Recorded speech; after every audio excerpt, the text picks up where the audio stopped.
movie for tomorrow night? Our movie for tomorrow night is Secret Agent. It's a continuing of your Alfred Hitchcock series. And I caught some grief last week from some of your listeners. I just didn't tell them where the Hitchcock cameo was in Sabotage.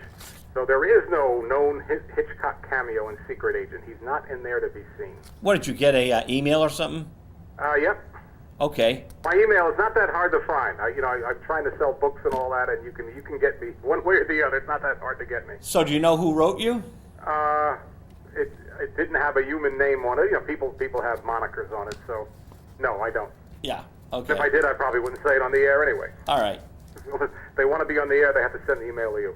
All right.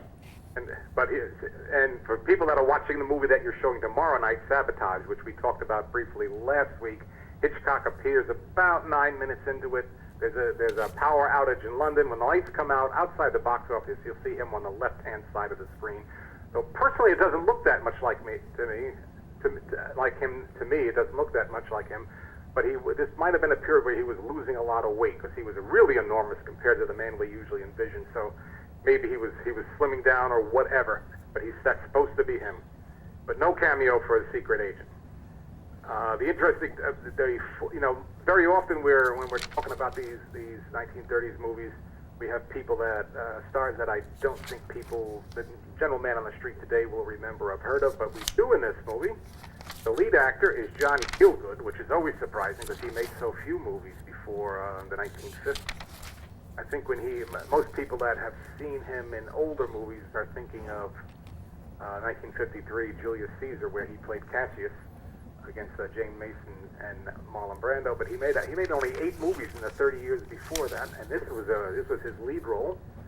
Apparently he wasn't happy, he wasn't comfortable in the role, and Hitchcock was a little upset because he thought that John Gielgud's discomfort showed on screen, and it's not a scene-stealing performance at all.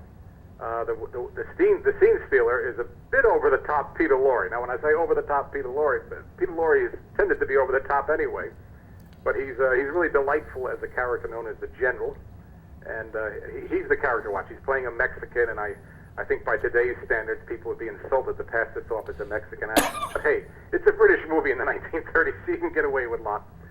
And Robert Young is the baby of the cast. He's only 29 in this movie, and he's the fourth lead. He's the third lead man, fourth lead character.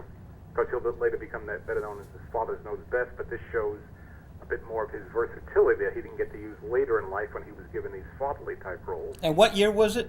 This is 1936. This is the movie made by Hitchcock immediately before Sabotage, last week's movie that you're showing tomorrow night. And was in the same year. So this is nestled between Sabotage, which was a big hit, and the 39 Steps, which I think you're showing in 2 weeks, which was a big hit. And this was the lesser of the three. But last week we talked about how Hitchcock, before he got into murder and mayhem, was making a lot of spy stories, and this is one of them. It's a Secret Agent, obviously. Last week's movie, Sabotage. The movie 2 weeks from now, 39 Steps. So Hitchcock is doing a lot of these espionage, spy-type movies in the 1930s. The famous scene in this, and people who watch it today may wonder why it's so famous, it takes place in the chocolate factory.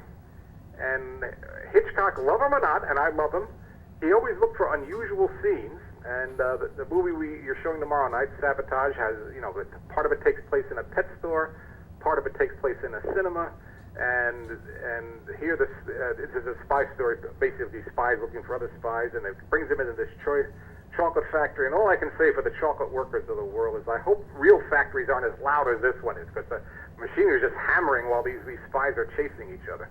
30 seconds left, Frank. 30 seconds. Hitchcock, after he saw Gielgud's performance, said, "You can't root for a hero who doesn't want to be one." I don't know if I agree with that or not, but I'll leave you on that note. Thank you, Frank Dello Stritto. Talk to you next week. Talk to you next week. Bye. All right.